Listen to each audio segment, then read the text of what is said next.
playoffs the way they were playing.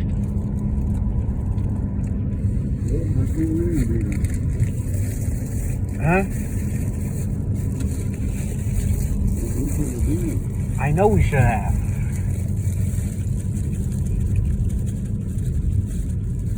Well, for me, I just don't understand how we can establish a record. Run over.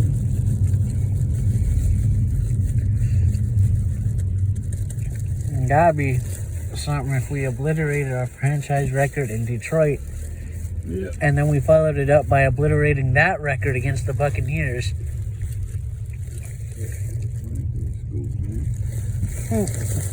What'd you do? I screwed up. Did you do what? I sure did. Why? I don't know, Joe. It's my turn to be doing it every day.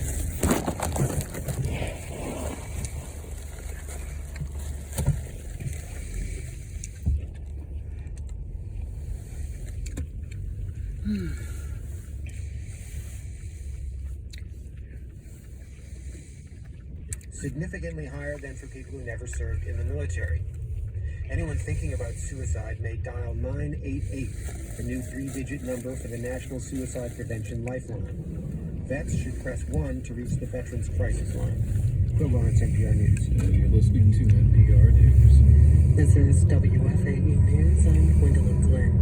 A former Myers Park High School student's lawsuit against Charlotte-Mecklenburg schools and the city of Charlotte is underway in federal court today. WFAE's Andos Helms reports. The suit is based on an early morning incident in November of 2015 when two Myers Park students left school together and went into nearby woods. Lawyers for the female student, who was 17 at the time, say her 18-year-old male classmate coerced her to leave school and forced her into a sexual encounter. One of those lawyers, Geraldine Sumter, told a jury of 6 men and 2 women in opening statements that soon after the two left school, the female student texted friends and her parents for almost an hour, saying she had been kidnapped and asking them to get help. She said school administrators and the school resource officer believed the male student that it was a voluntary sexual encounter and failed to protect the young woman, who was being identified as Jane Doe. Lori Keaton, representing the city, says testimony will show Jane Doe told the school resource officer after the incident that she had not been hurt or forced to have sex. Terry Wallace, a lawyer for CMS, says school leaders acted to protect Jane Doe once they heard she was alleging sexual assault. He said the male student was suspended for 10 days and reassigned so he wouldn't be in a class with her. But Wallace says the young woman's mother said she would not give the school a statement about the incident and asked for help transferring her daughter to another school. Judge Robert Conrad told jurors the trial is expected to last about a week. Testimony began this afternoon. For WFAE News, I'm Andos Helms. Drug company Pfizer is purchasing a factory in Sanford, southeast of Greensboro, owned by the biological and molecular manufacturer Epzena, California. Pfizer officials say the renovated manufacturing facility will employ 300 workers by 2025, including the current staff of about 100. The deal will bring Pfizer's total North Carolina workforce to 4,500 employees. Financial terms were not released, but the sale is expected to close in the next few months. Company officials said once completed, the facility will be state-of-the-art and greatly increase Pfizer's drug manufacturing capacity. Epzena officials said in a press statement that they plan to collaborate with Pfizer on advancing complex biologic products. It's currently 50 degrees and rainy in most of Charlotte. This is WFAE News. Support for NPR comes from this station and from Fisher Investments. Fisher Investments' team of specialists tailor portfolios to each client's long-term goals. Learn more at FisherInvestments.com. Investments and securities involve the risk of loss. And from Procter & Gamble, maker of Align Probiotic, a daily supplement to support digestive health, containing a probiotic strain. Oh, wow.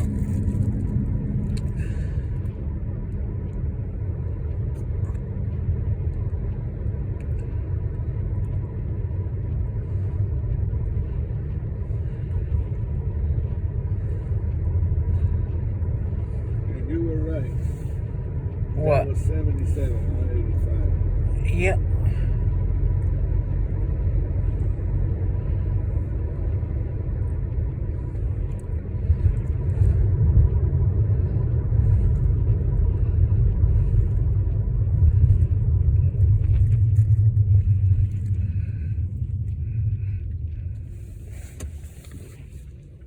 My God, my God. What, Daddy?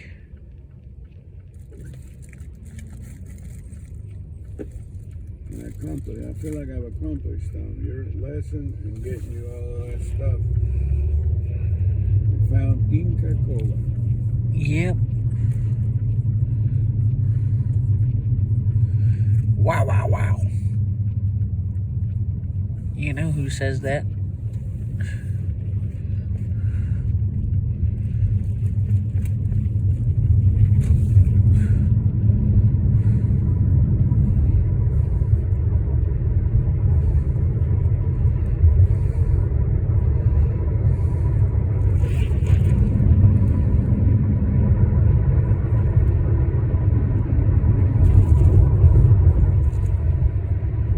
Who says what?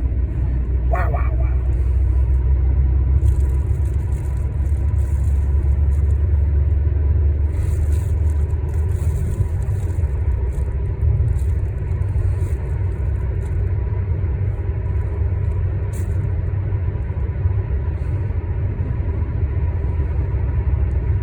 Well, are you satisfied with today? Huh? Are you satisfied with today, except for me trying to get me a little something for myself?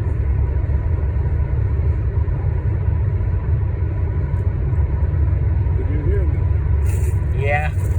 But I'm not responding to that because I know what you're trying to do.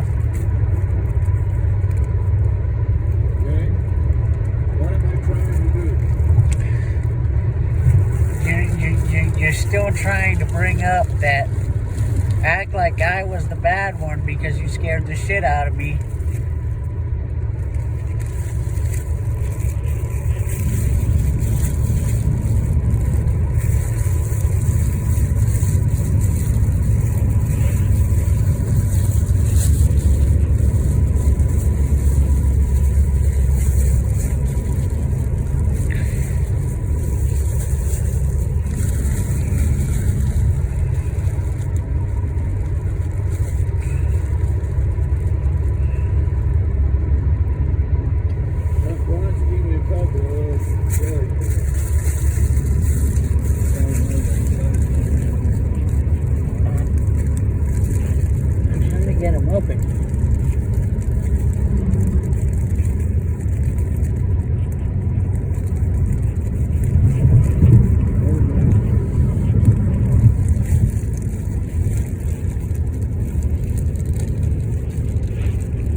must not have much to talk about.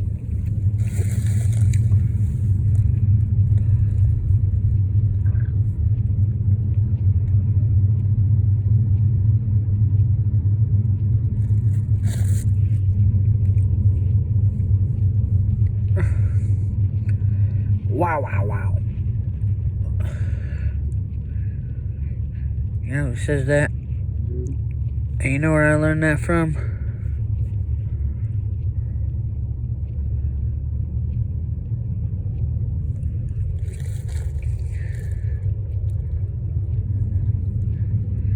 We just went by there not too long ago, didn't we?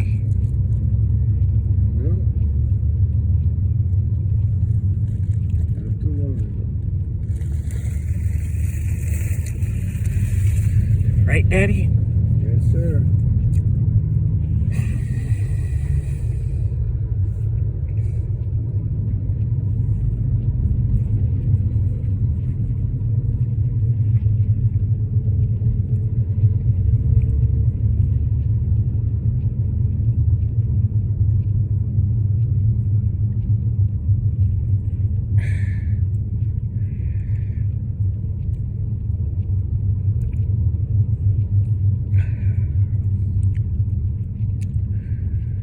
Wow, wow, wow.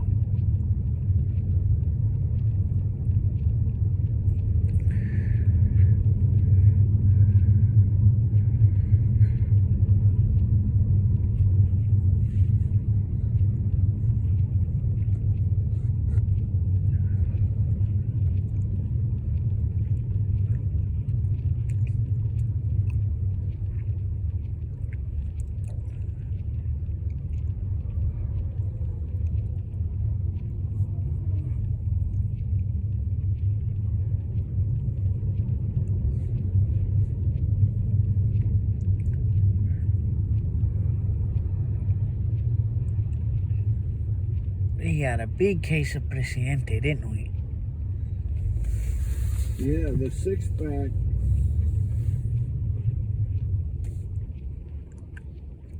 Was ridiculous amount of money, and you bought the 12-pack and you got it for like a lot less per bottle. So I said, you know what?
You're listening to All Things Considered from NPR News.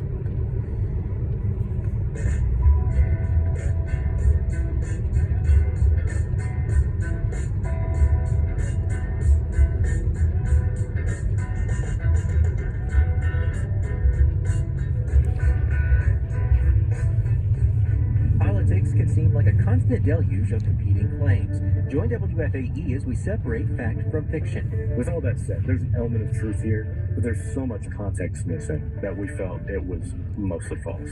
You can hear fact checks of political claims in North Carolina and beyond Wednesdays on Morning Edition here on 90.7 WFAE and WFAE.org.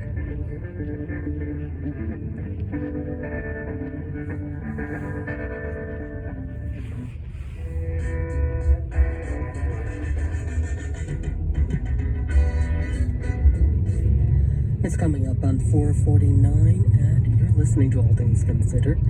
On 90.7 WFAE, I'm Gwendolyn Glenn.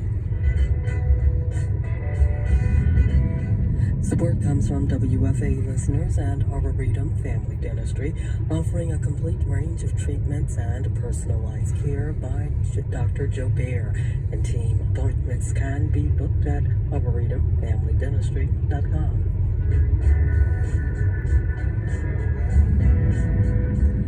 It's cloudy with scattered showers across Charlotte today, a 30% chance of rain. Tonight, patchy fog before 11 with a low of 45 degrees. Fog in the morning on Wednesday with a high near 65, a low of 54, and 30% chance of showers Wednesday night. Mostly cloudy Thursday, high 68, and windy with gusts up to 30 miles an hour. 70% chance of rain Thursday night. It's currently 50 degrees in Charlotte, 50 in Hickory.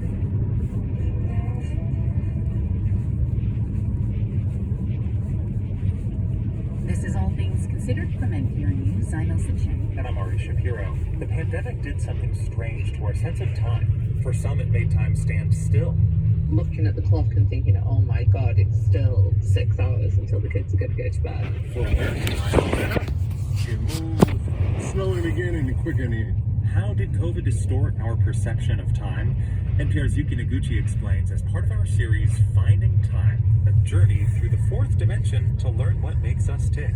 COVID lockdown introduced a grinding tedium to Ruth Ogden's days. It was like climbing a mountain that never ended. She had a newborn and 2 older boys home from school. The park next to their home in Manchester, England, remained chained shut. In the confines of their 3-bedroom duplex, time stagnated. And it was absolute hell. And I kid you not, I could not believe there were 24 hours in the day. It dragged like a massive concrete rock behind me. It was horrendous. But now, with the pandemic receding, Ogden says it feels different. When I look back on it now, it seems like it didn't really happen. Like, I can't really remember anything about it. So in some ways, it seems quite short. Ogden is a psychologist at Liverpool John Moores University when she isn't a harried mom. Hold on. Over the pandemic, she surveyed people in different countries about their perception of time. The results show just how variable our sense of time can be. Time is incredibly flexible, and we all experience it in different ways. In Iraq, for example, she found people almost universally felt time slowed, but half of UK respondents felt it moved faster. In Argentina, younger, physically active women felt time passed faster than older men. Ogden says it's hard to pinpoint the root of those differences. Living in a war-torn area under strict lockdown policies or differing cultural attitudes toward time may be at play. Either way, she says, when life changes, different factors lead to differences in time experience in different cultures. At an individual level, though, the perception of time has a great deal to do with one's emotional state. And of course, the pandemic caused lots of upheaval there. Consider, for example, the experience of Arthur Wade Young III. Wade. I know him as Wade, our super friendly mail carrier. Normally, Young keeps to a schedule. Every weekday around 3:30 p.m., he bounds toward my house with a navy blue satchel slung across his chest. For 12 years, he's walked this route of 530 homes in Chevy Chase, Maryland. Every day, every year, except in 2020. That first year of the pandemic dealt him multiple blows.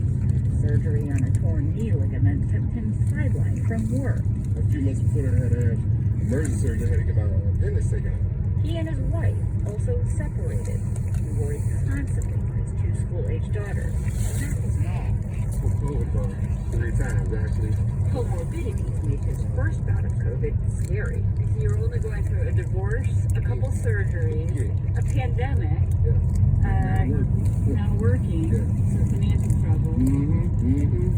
That sounds like a load of fun. Yeah, it was. What made it worse, he says, was having too much time to ponder his anger. Worried about stuff every day. And I think that kind of slowed things down for me. You know, fear takes control of it. I asked Ed Miyawaki, Harvard neurologist, how emotions like fear influence our sense of time. It's complex, he says. There is no one place in the brain that is involved in timekeeping. There is, for example, a place near the optic nerve that tracks time.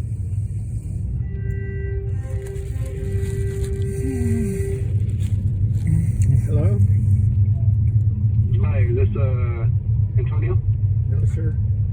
This is his father. All right, we'll give him a call back. Thanks.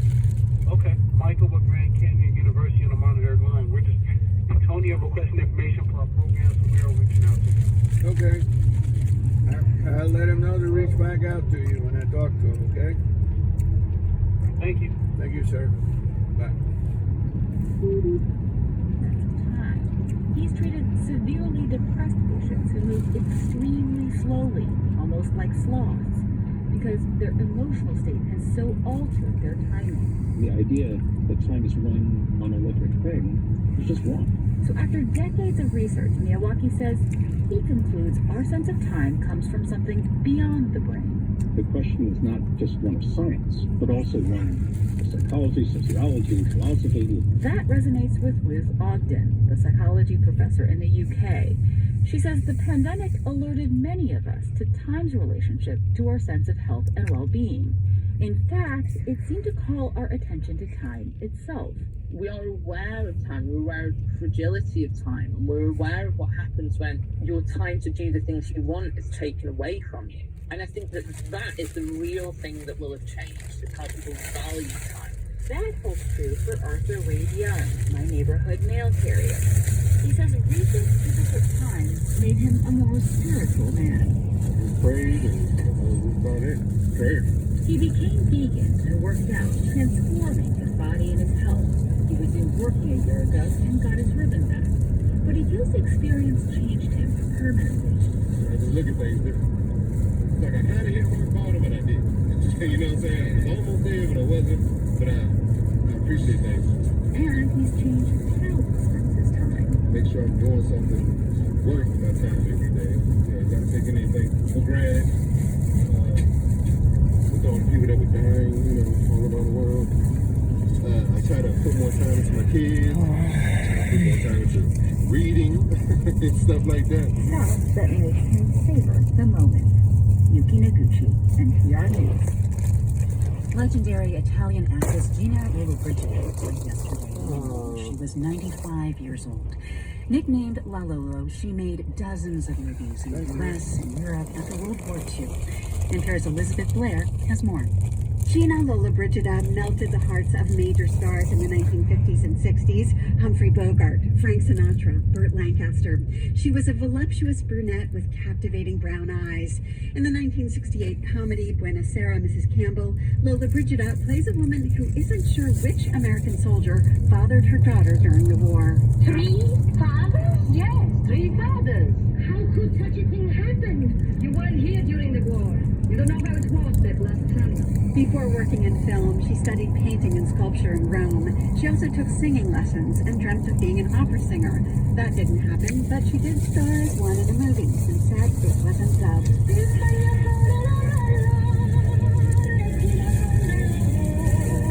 Lollobrigida embraced her role as a symbol of Italy, but she didn't think of acting as her life. She told NPR in 1973. When I'm work, I'm work. When I'm out of the work, I want to feel a normal person. Later in life, Lollobrigida returned to visual arts, painting and photography, and she ran for political office. She recently told the Italian press she was determined to stay creative. Elizabeth Blair, NPR News. You're listening to All Things Considered from NPR News.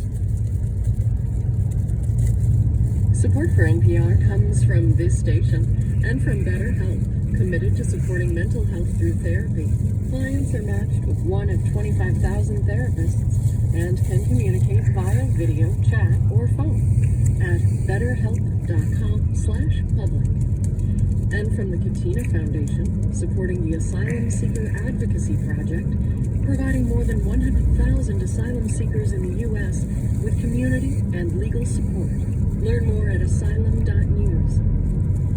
And from the Pew Charitable Trusts, now sharing stories and solutions from the front lines of America's mental health crisis on the After the Fact podcast. Available at qtrust.org/afterthefact. The word swing describes the elusive feel of a rhythm. Don't mean a thing. It ain't got that swing. It's the foundation of jazz. Can't be written, it has to be felt. But for decades, we've struggled with the question, what makes swing swing? Now physicists think they've got an answer on the next Morning Edition from NPR News. Makes no difference if that Tune in from 5 to 9, right here on 90.7 WFAE and WFAE.org.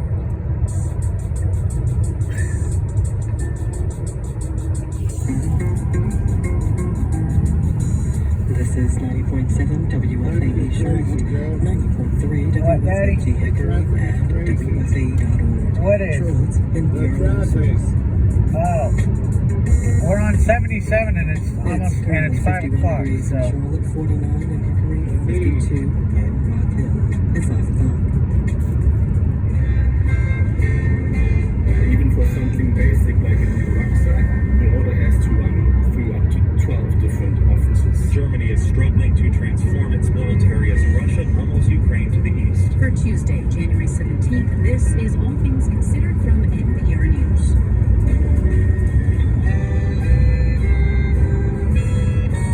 I'm Ari Shapiro. And I'm Elsa Chang. The International Space Station could be zipping over your head right now. This hour we'll get the view from up there. It just doesn't feel real. It's just amazing to see that gorgeous planet going below us. In New Mexico, a failed Republican political candidate is under arrest for conspiring to shoot up the homes and offices of Democratic leaders. And later, will Midwestern states change their irrigation practices to adapt to a warming planet? There is no guessing. We know that the aquifer is depleting, right? It's depleting at an unsustainable pace. Those stories after the news. Live from NPR News in Washington, I'm Janine Hurst. The top U.S. military official, General Mark Milley, has held his first face-to-face meeting with his Ukrainian counterpart. As NPR's Greg Myrie reports, the two met to discuss the next steps in Ukraine's war with Russia. General Milley, the chairman of the Joint Chiefs at the Pentagon, speaks often with the top Ukrainian military officer, General Valery Zaluzhny. But the generals had never met in person until these talks in eastern Poland, near the western border of Ukraine. Few details emerged, but there are many pressing issues. The U.S. continues to arm and train Ukrainians who face repeated missile strikes from Russian forces attempting to knock out Ukraine's electricity grid this winter. Also, there's widespread speculation that Ukraine or Russia, or both, are planning new military offensives in the near future. Greg Myrie, NPR News. President Biden and Dutch Prime Minister Mark Rutte held wide-ranging talks at the White House today, including Dutch concerns about the new U.S. restrictions on exporting chip-making technology to China. As NPR's Emily Fang explains, Biden wants Dutch support to limit China's efforts to control the world production of very valuable semiconductor chips. You just cannot make some of the most advanced types of semiconductors without the Dutch. Specifically, you need one Dutch company called ASML. This company has developed pretty mind-bending technology to project and print patterns at the nanometer level onto silicon wafers.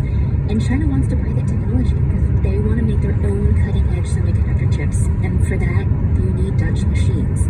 NPR's Emily Fang reporting. A new analysis of data from 15 cities in the U.S. reveals police response times are getting longer.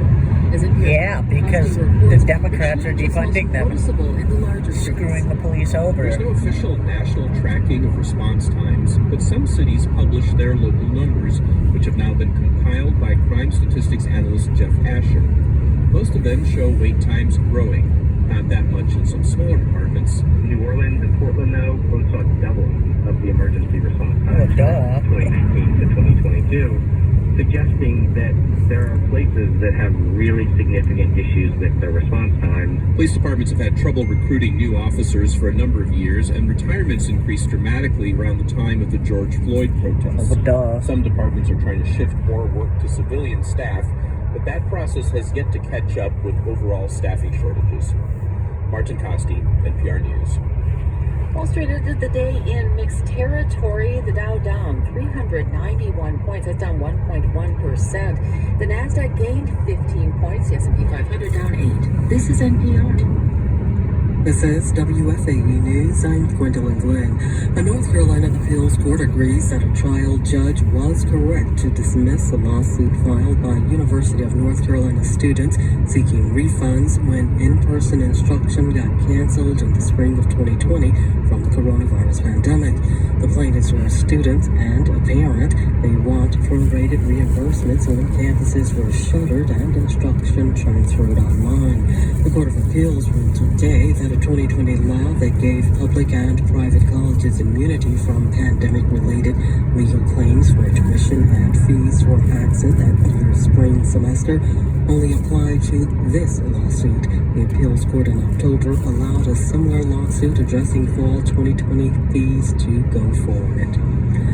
Charlotte-Mecklenburg Schools begins a new round of public forums this week after school boundaries, magnet programs, and construction projects. In-person sessions will be held at North Mecklenburg High at 7 p.m. tomorrow and at Garinger High at 6 p.m. Thursday. There's also an online session at noon Thursday. CMS is building up to a February vote on projects to be included in a November bond referendum. More details are at the CMS website, cmsk-12.org. Former President Donald Trump will be joined by two of his highest profile South Carolina supporters at the first public campaign event of his 2024 White House bid. Later this month in the early voting state, Governor Henry McMaster and U.S. Senator Lindsey Graham will be with Trump on January 28th at the State House in Columbia, where he will unveil his South Carolina leadership team. That's according to a person familiar with the plans who spoke to the Associated Press on condition of anonymity. Trump's campaign had previously announced the South Carolina event, but hadn't provided any details. It's currently 51 degrees with scattered showers in Charlotte, 49 in Hickory, 52 in Rock Hill. This is WFAE News. Support for NPR comes from NPR stations. Other contributors include the Joyce Foundation, committed to advancing racial equity and economic mobility for the next generation in the Great Lakes region. Learn more at joycefdn.org. And the Annie E. Casey Foundation. From NPR News, this is All Things Considered. I'm Elsa Chang in Culver City, California. And I'm Ari Shapiro in Washington. The German government today announced a new defense minister to replace its last one, who resigned yesterday after a year of missteps. Since Russia's invasion of Ukraine last February, Germany's security apparatus has been under increased scrutiny. Wir müssen deutlich mehr investieren in die Sicherheit unseres Landes. Auf diese Weise unsere Freiheit. Just days after the war began, Chancellor Olaf Scholz announced a $100 billion boost to upgrade and strengthen his country's military. Has that extra money helped? NPR's Rob Schmitz has traveled the country to find out. I was promised gunfire, howitzers, and soldiers in action. When I arrived at the Baumholder military base in southwest Germany, I'm told there won't be any soldiers firing guns. The howitzers, though, are waiting for us. There they are, barrels aimed at low, dark clouds, showering rain on the pastoral landscape below. The soldier approaches. There's a delay, he says. The wind and the rain mean the self-propelled howitzer 2000s need to adjust their positions. The soldier, Lieutenant Ron, stares into the rain, relaxed. His face, all the way down to the tips of his beard, is lathered in green and black paint. Before he joined the army, he competed for the national judo team. It was the first time I wore the German eagle on my chest, and it made me proud. I wanted a job that would make me equally proud where I could still wear the eagle. He found that in the Bundeswehr, Germany's army. Back in the Cold War, the Bundeswehr was well funded, one of the world's strongest militaries. All men were required to serve either in the military or the civilian corps when they turned 18. But after the fall of the Berlin Wall and reunification, government after government chipped away at the Bundeswehr. Conscription was eliminated, and it became harder for leaders to justify a big military in a new era of peace and rebuilding. The Bundeswehr's reputation fell. Its history, often associated with Germany's troubled past, was reassessed. Lieutenant Ron says being a soldier in Germany is not like being a soldier in America. Our history makes us hesitant, afraid of taking the wrong step or assuming the wrong role that could be misunderstood. When I'm on the train in uniform, some people thank me, but plenty of people look at me with contempt. And after Russia invaded Ukraine, he says life inside the Bundeswehr changed. Den Männern wird bewusst, dass das Ganze schnell ernst ist. It's changed your motivation. It makes you think more each time you say goodbye to your family that it could be the last time. It's suddenly more real. That's as close as Lieutenant Ron is allowed to approach the war. We're here to report a story on the Zeitenwende, Chancellor Scholz's so-called turning point for Germany's military. But Bundeswehr press officers order us not to talk about it, deeming it too political. They also don't allow Lieutenant Ron to use his surname. They did promise shooting howitzers, though, and after an hour in the rain, we're still waiting. Over Lieutenant Ron's radio, officers say it'll be a while. His radio, the SEM 8090, is the Bundeswehr standard. These olive green metal radios are installed in all of the German military's vehicles, tanks, you name it. I think everybody who spent time in the Bundeswehr has almost an emotional relationship with the SEM, the good old big green SEM. Nico Lange, a former German soldier, has fond memories of the SEM radio. So do many others. That's because the German military has been using the analog system since the early 1980s. It hasn't swapped it out for the now standard encrypted digital systems used by most modern militaries. In fact, the German military recently signed a special contract with a French company to continue to make the 1980s era radio system. In 2021, it ordered 30,000 of them for a total bill of more than $500 million. The question is, why is it even necessary? And it is necessary because the process of having real benefit digitalization, modern digital equipment that is there already in other armed forces, it takes far too long in Germany. Lange now heads the Zeitenwende initiative at the Munich Security Conference after serving as chief of staff in Germany's defense ministry. Lange says Germany's military is stuck with an outdated communication system because procuring new equipment takes too long. And I mean, it's also embarrassing for German soldiers if they are coming to an exercise or into common missions with armed forces of other NATO countries, and ours are coming with those dinosaur radios. And it's not just radios. Konstantin Wissmann, author of Germany's Rubbish Army, says German troops are stuck with poor equipment because of one agency with a very long name. The Federal Office for Equipment, Information Technology, and Use of the Federal Armed Forces. But they are not very well known to be efficient. An ex-general once told me that's the most bureaucratic organization in Germany.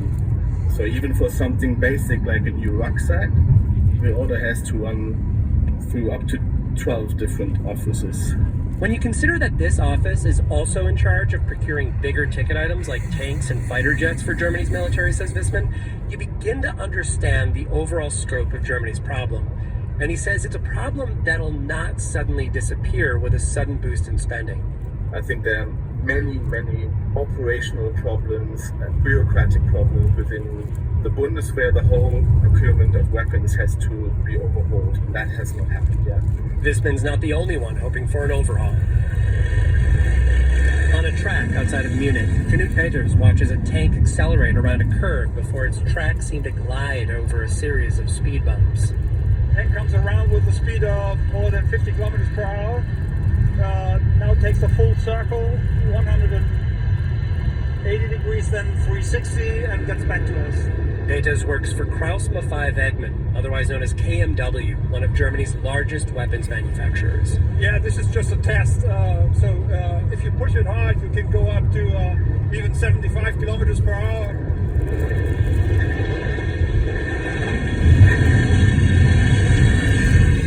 Peters' team is testing a Leopard 2 tank, Europe's answer to the American Abrams tank. The Leopard has been in the news since Russia's invasion of Ukraine began, under the banner, Free the Leopards.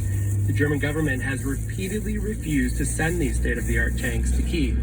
Peters politely declines to comment when I ask him about the controversy over this. Instead, he invites me for a ride in a Leopard. You're gonna let me ride in a Leopard tank? That lucky mother... I wasn't expecting this. That was Peters cool. and I climb up on top of the tank and slide into two holes, standing on platforms inside the tank with our torsos sticking out. We have turned in what we call a 6 o'clock position. So the gun is pointing to the rear of the vehicle when we're moving forward. In a combat situation, it will be 180 degrees different. Wow. After a couple couple of laps on the track, the Leopard comes to a stop and Peters has something to say. Let me add one point, and that's very serious. This is a vehicle not designed to actually have fun. It's one of the most sophisticated weapons in the world. It's the best tank in the world, and its purpose is to protect our freedom. Back in his office, Peters says Chancellor Scholz's pledge of $100 billion for Germany's military ignited a process within KMW. It took us only days, like with other companies, to present a whole list of products that we might be able to deliver to the German government. On KMW's list were Leopard tanks, self-propelled howitzers, and the Boxer, a modular vehicle that within minutes can be changed from an artillery weapon to a medevac vehicle. That list was delivered to Berlin last March. Regrettably, the 100 billion special budget takes time to become effective, so we haven't seen a single euro yet this year from that budget. As of today, there has been no payments out of that yet.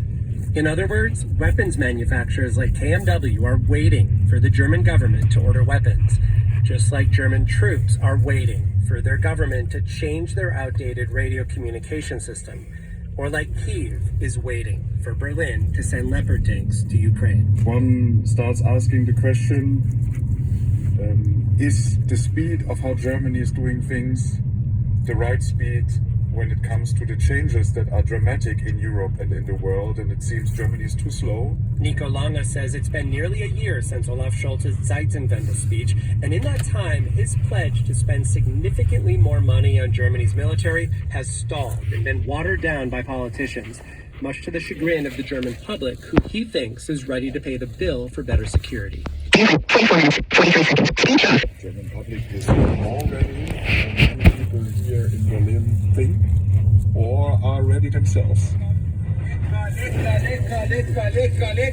At a market in Berlin, social worker Sabine Wüstner isn't sure though. I'm completely against building up our army. The more weapons we have, the more possibility of war. But when Wüstner is reminded that there is already a war in Europe, and then asked what if war spreads to this part of Europe, she reconsiders.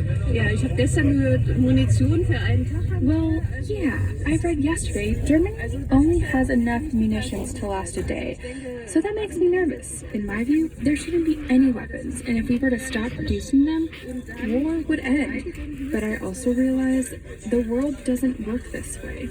Germany's Deputy Minister of Defense Siemte Müller agrees. After so many years of shortfalls, there's a need for everything. German military analysts agreed the Bundeswehr has been underfunded for so long that this new boost of funding may only succeed in bringing it up to the level of where it should be. From here on, Germany's leaders will need to promise far more funding if they want to get serious about defending the country from potential adversaries. I mentioned to Müller that Germany's military needs new radios too. That's a very long story, but we have now a happy ending. Müller says Germany's parliament has just confirmed funding for new radios. Germany's military will finally have digitally encrypted communication systems after decades of waiting. Back at the Baumholder base, the waiting is still not over, as two self-propelled howitzers still have not begun their target practice. But then, we're told it's finally going to start. Oh, I want to see this. I want to see them shoot them. Financial hardship zone. There's no credit check, and we offer same-day approval. This zone can be used for any purpose, including pay. For a couple of hours. I want to hear them shoot the howitzers. Quick compared to how long Germans, Europeans, and the West in general have waited for Germany's government to bring its military into the 21st century. Rob Schmitz, NPR News. Damn it, they're not going to show it. You're listening to All Things Considered from NPR News. I'm Mike Collins. On the next Charlotte Talks, the economy. Consumers are still struggling with inflation, though it appears to be declining. Interest rates have risen, making credit more expensive. Employment is fine once the screw suppliers stop screwing us.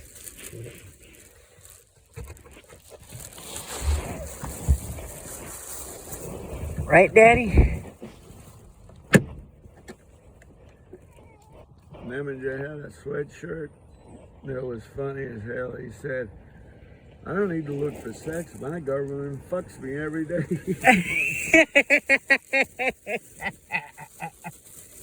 Oh, Oh man, that's funny.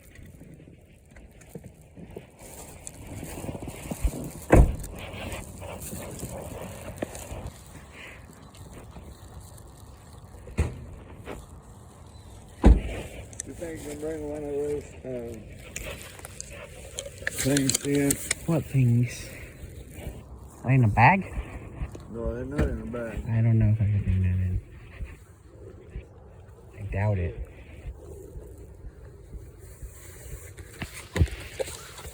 You put your hand through there, the other way.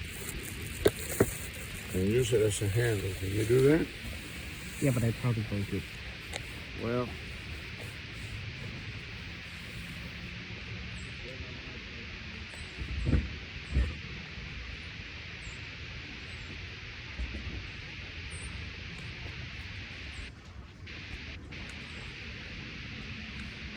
oh, it's tasty.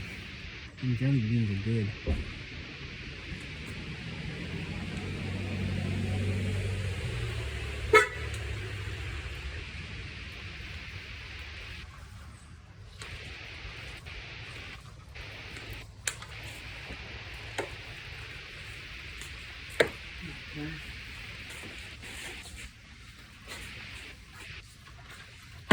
Wow, wow, wow.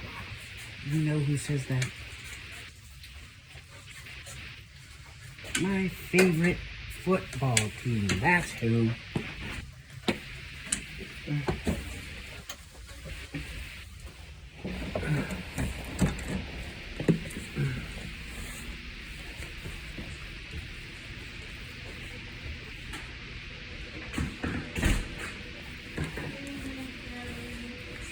Hey, Mommy.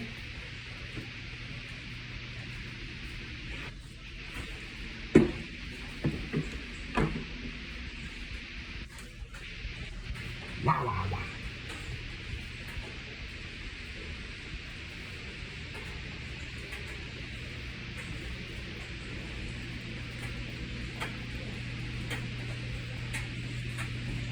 Yeah, my buddy Walt Corbin has a daddy. let me help you with this before he busts. Okay. I got it. Let go. Okay. So how did your teacher know if you made it to these places or not? Text? You had to text them? Yeah.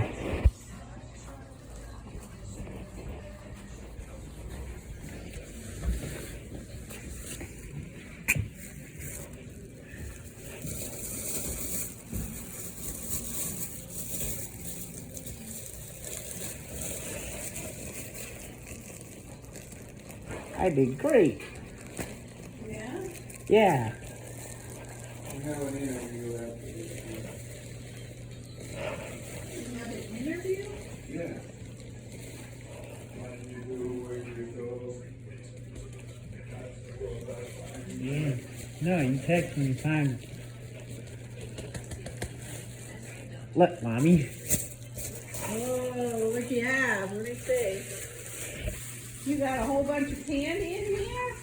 Yeah, bag of licorice jelly beans.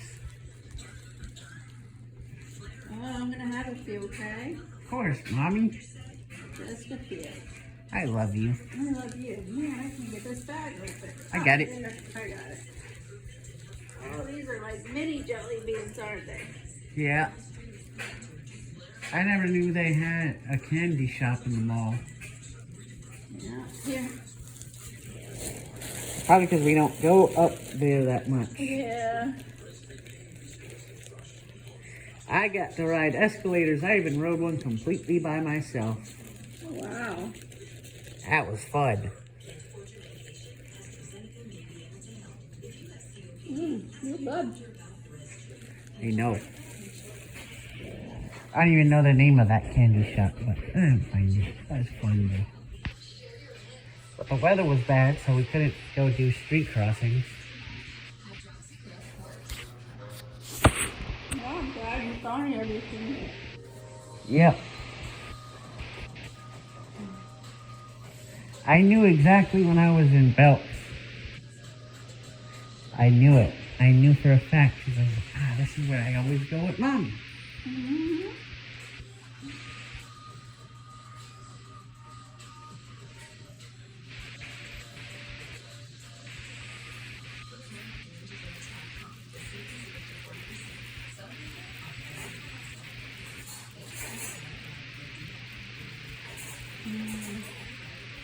When's your next meeting?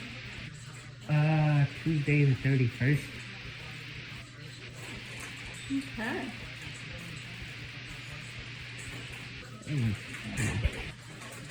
It was lots of fun.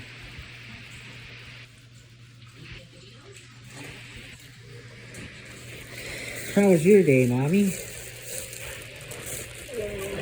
Long. How are the kids? Did they behave? Where's Angel Face? There he is. Angel Face. Angel Face. Yeah, we took Brad. We went to Metrolina and we picked up Brad and we went to Carolina Place and we showed him the intersection. And he said, "Oh, it's only 4 lanes. You might be able to do it, but I gotta play with it."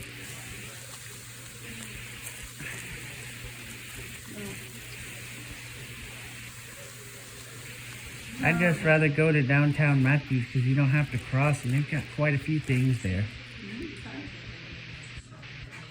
Mommy?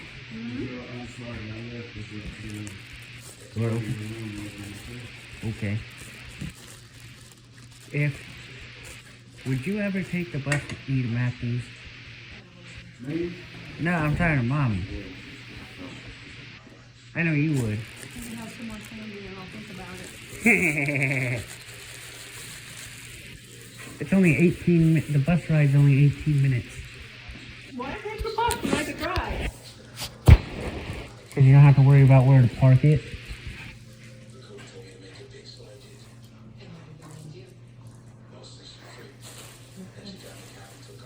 Here, hold it by the handle. Let it set that aside.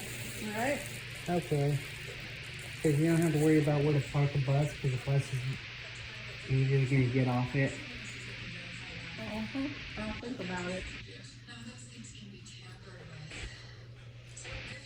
Whatever is going on with his colleges was not handled in a smart manner. Because I'm getting on the phone call.